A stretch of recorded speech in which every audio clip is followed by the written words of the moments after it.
Hello everyone, Constitutionalist Libertarian here, and I just love the beauty of this, because you have the left, they keep pushing this fucking narrative, they keep saying there's absolutely nothing, and even when they fabricate fucking shit, okay, they're not even smart enough to hide the fact that they were fabricating shit. Well, look, this is from the Gateway Pundit. It was written by Jim Hoft and published June 11th. Well, looky here. Russian lawyer Veselinskaya is pictured with Obama ambassador to Russia 8 days after Trump Jr. meeting. That should put big red fucking flags in anyone's mind when it comes to this fucking narrative. It really should.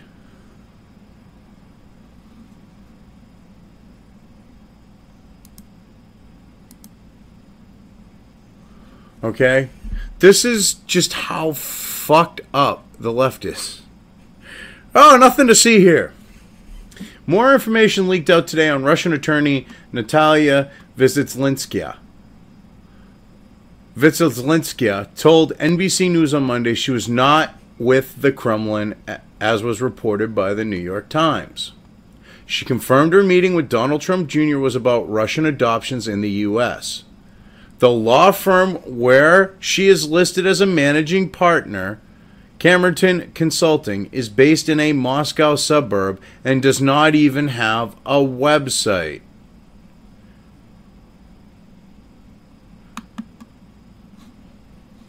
A staff member at Camerton told the Associated Press Veselinskaya was unavailable for comment on Monday. Her office in Moscow may be a shell. There is no working phone, email, or website. So, this is looking more and more like a complete fucking con job that was created by some of the stupidest fucks on the planet. Well, we are kind of talking the Democrat Party here, and they actually think that the people are dumber than they are, which is pretty fucking sad. Russian President Vladimir Putin's spokesman, Dmitry Peskov, said Monday that the Kremlin is unaware of a meeting between Trump's senior staff and Veselinskaya and does not know who that is. Peskov said, "No, we don't know who that is, and obviously we cannot monitor all meetings Russian lawyers hold in Russia and abroad." Exactly. Now this. Natalia Veselinskaya is sitting with Obama ambassador to Russia, Michael McFaul, during a Foreign Affairs Committee meeting, or hearing, I should say, 8 days after cold contacting Trump Jr. in Trump Tower. Which, that's her right there. And the funny thing is she's wearing the same type of dress she was wearing in her interview on with NBC. Here's another shot from the June 14, 2016 congressional hearing on Russia and the Ukraine. There she is. More. That looks like Emin Agalarov sitting next to Natalia Veselinskaya. He was mentioned in Donald Trump's Jr. statement this morning. Emin helped set up the meeting with Veselinskaya. Veselinskaya was also connected to Fusion GPS, the DNC opposition research firm that produced the fraudulent and discredited Trump dossier. Okay, which is the PISS dossier. So we have a direct link to the fucking PISS dossier, people. And what does the press do? Instead of looking at that and actually going, well, we fucked up on that, and Russia's a nothing, nothing burger, and all this other crap you get going on. What do? They jump back on the fucking Russian thing instead of going, okay, well, this looks a little fucking suspicious. People, you should take this with a grain of salt. Here's the facts. Figure it out for yourself. So why is Veselinskaya hanging out with Obama officials just days after her meeting with Donald Trump Jr.? And why was Veselinskaya given a privileged seat up front during the congressional hearing? Update: Veselinskaya's Facebook page shows she was in Washington, D.C. on June 24th, 2016. So on June 10th, she was still in New York and posting photos from Central Park. what we have here is a situation where the latest Russian narrative is falling apart. You have this coming from people with direct ties to Piss dossier. I mean, come on now. This should go to show that we have a situation where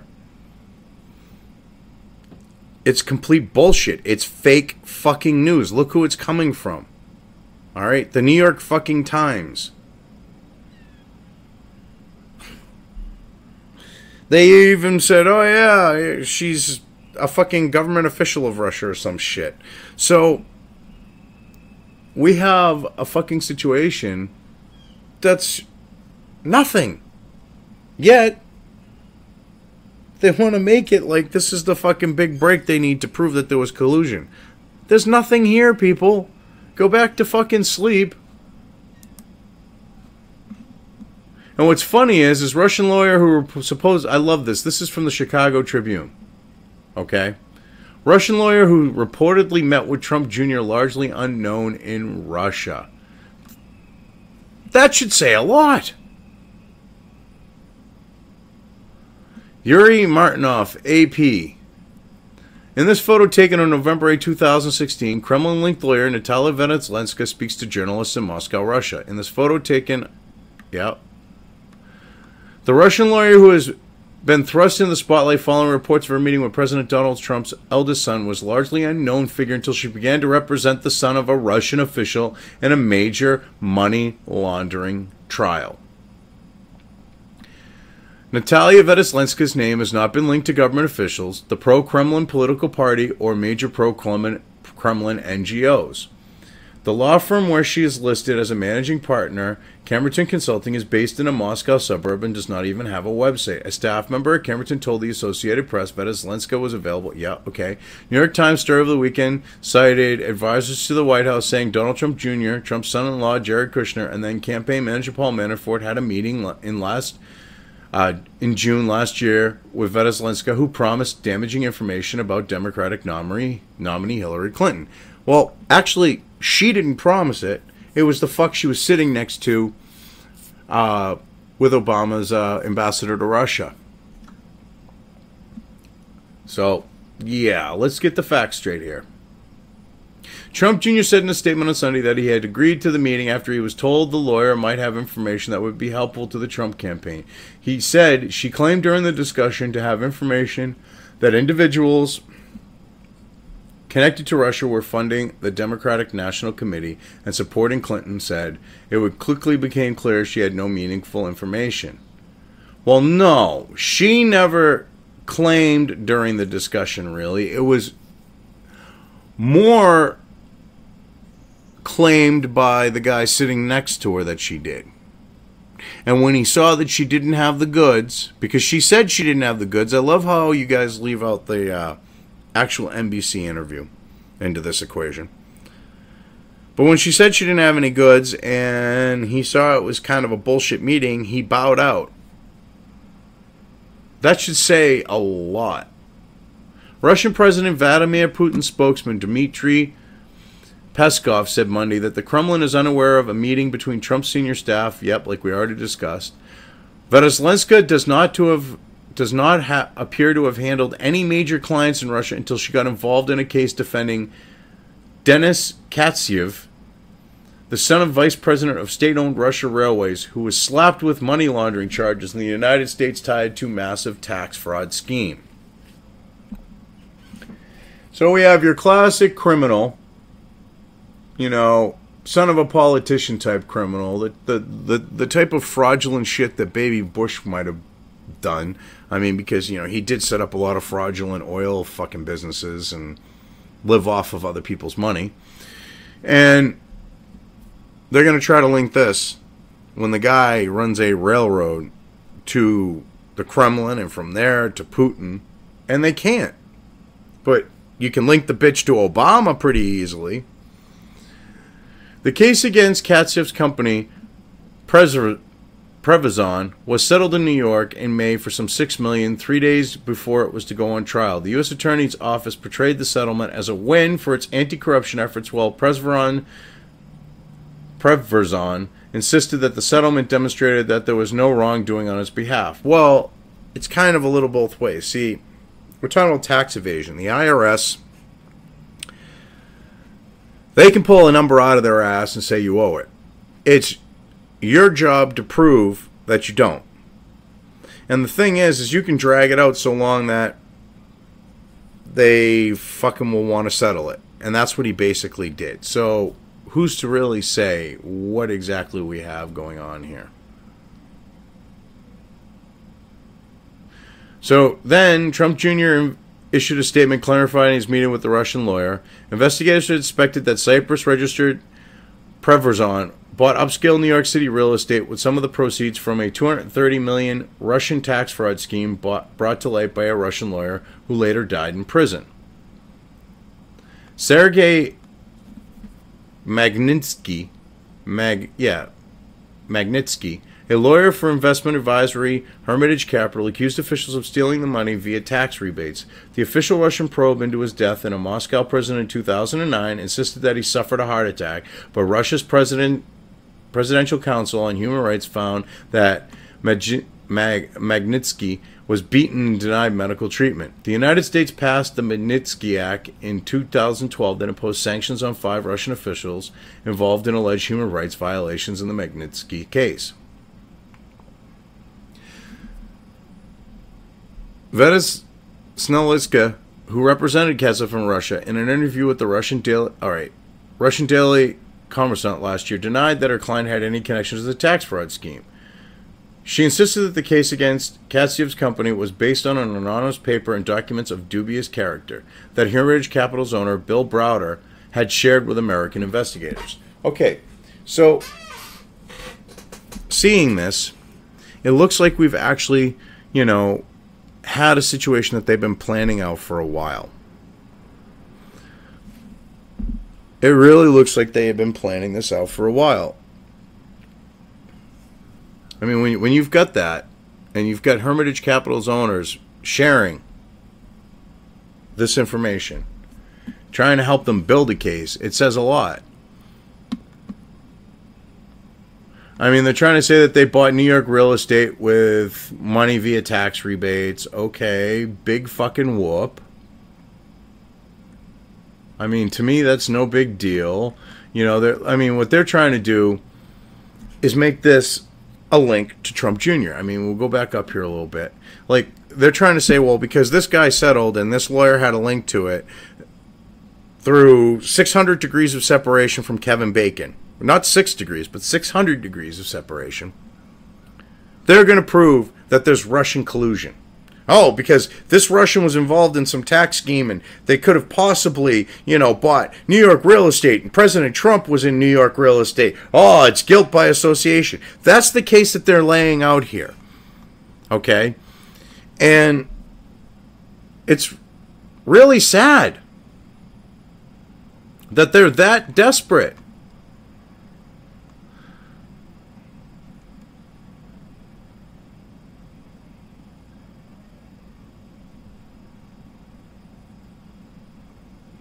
I mean, these look like they're aggregated. Yeah, it's all aggregated. But that's what they were linking off of, was that right there in the article on the Gateway Pundit.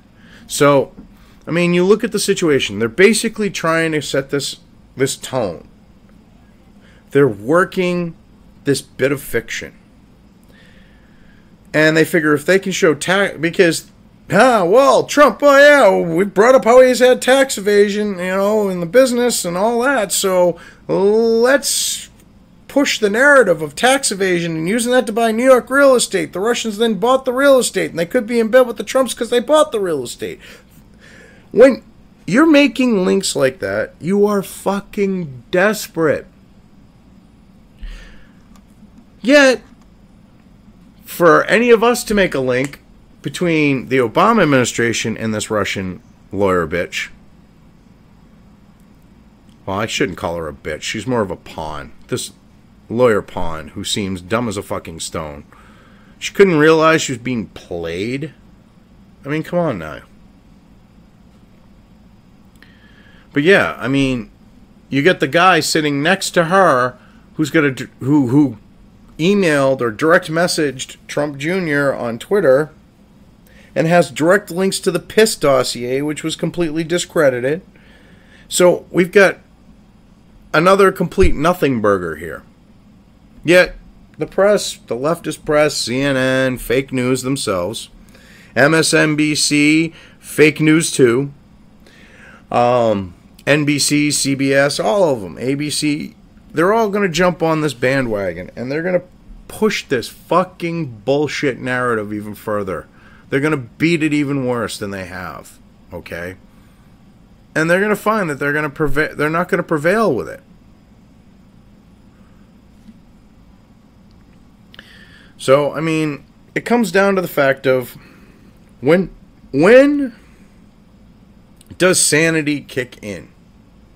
Someone in these mainstream legacy media outlets that has clout, that has power, has to have sanity left.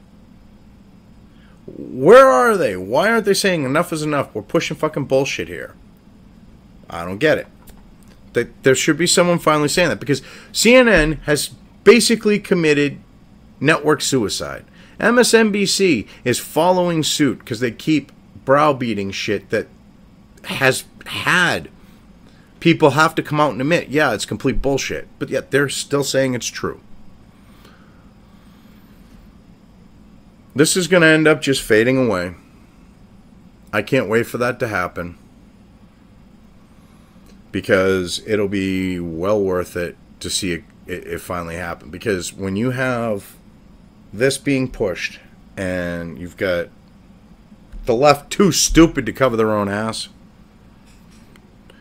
you just want it to end. You don't want to see them humiliate themselves any more than they already have. Just not wanting to see it end because I'm worried that something's going to come out of it. I mean, you literally have her right there. That's her, wearing the same exact style of dress with the chunky thick arms that she's got. Okay?